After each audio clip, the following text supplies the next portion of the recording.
Frida Kahlo is well known today as a symbol of feminism and known for her distinct looks, becoming a commercial icon. She propagated her image in multiple ways through her distinct style and presence on camera and in art.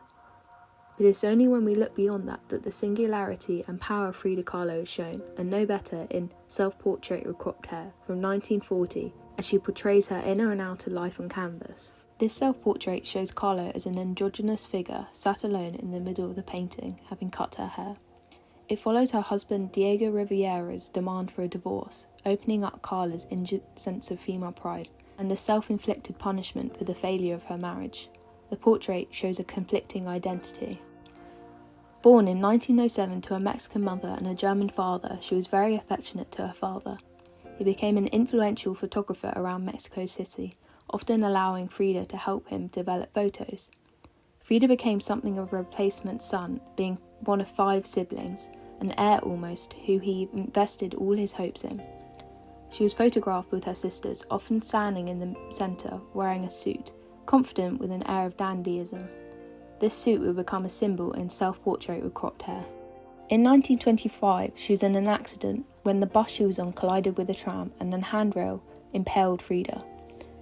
Whilst narrowly escaping death, she sustained multiple injuries, many of which she carried in her later life.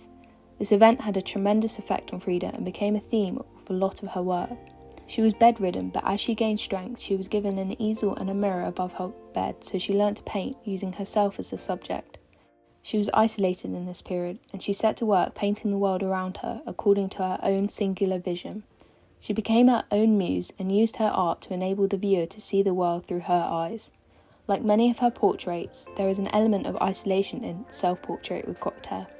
As she herself said, "I paint self-portraits because I am so often alone, because I am the person I know best." When she met Diego Rivera, he was almost twice her age and a successful artist at the time. Her family described it as a union of an elephant and a dove, and in 1929, the only family member present during the wedding was her father.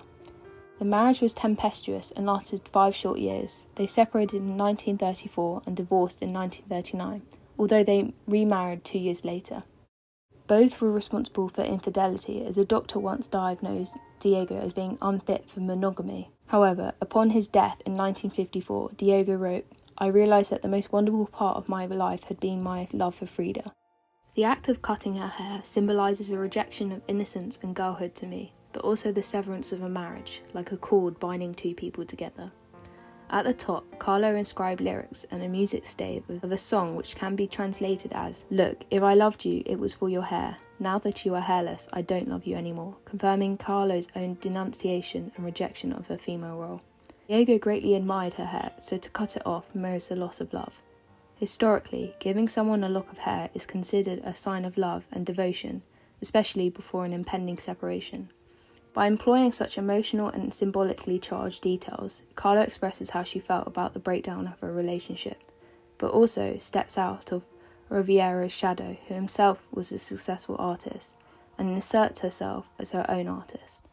The yellow chair, the only bright spot in the painting, sits Frida up in a partial man stance.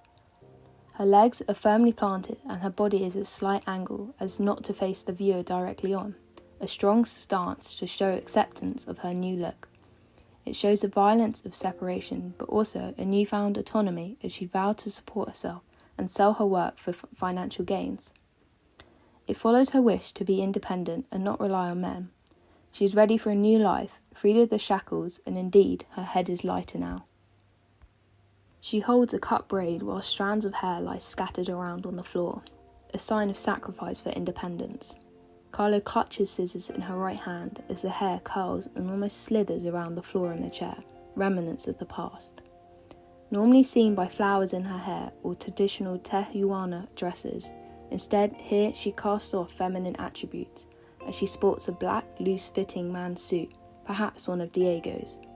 Her heels and earrings remain as an attempt to hold on to her femininity. After the revolution in Mexico, she spent time dedicating herself to La Mexican and the indigenous culture, seen in a lot of Diego's murals. She wore a traditional Tehuana dress daily. This also served as a practical use to hiding her injuries. Braids were central in Kahlo's identity, and the act of cutting them off seems to suggest the rejection of her former identity. She herself was heavily influenced by Bronzino, seen in her earlier works, elongated forms of Modigliani. Her Catholic upbringing had a big impact on her, and retablos, which are small devotional works on wood, which acted as home altars in Mexico. Her shirt, a crimson colour and slightly hidden, could be a reference to the heart. In a lot of her work, she bears her heart. This references the Aztecs and a myth that their city was built around a heart, the life centre. As well, the Aztecs were known for sacrifices, seen here, as Kahlo holds her clump of hair as a sort of sacrifice. Her work seems surrealist, filled with landscapes, giant flowers and misplaced organs. Her works share many of the preoccupations of surrealism, such as intensely observed details of landscapes. In her art, the line between reality and dreams is hard to find. However, while the surrealist represented the unconscious, she used dreamlike images to show themes like her physical body, marriage, and health. Andre Breton, the leader of the surrealists, often regarded her as a surrealist, showing her work in Paris and New York, but she did not view herself as one. While they tapped into their unconscious, she never set out to. To me, it is a sorrowful scene, an inhabited, relatively plain background, which she almost shrinks into. The dominant colours of the painting are dark and peaty. The clouds are so dense there is no speck of blue visible. You can sense the pity in her expression, and loss not only for her hair and femininity, but marriage, with her characteristic penetrating outward gaze. Whether the scene is one of female castration or reconquered liberty, or both, it is unclear. It is a strong contrast to her typical self-portrait, which are filled with bold, colourful symbols.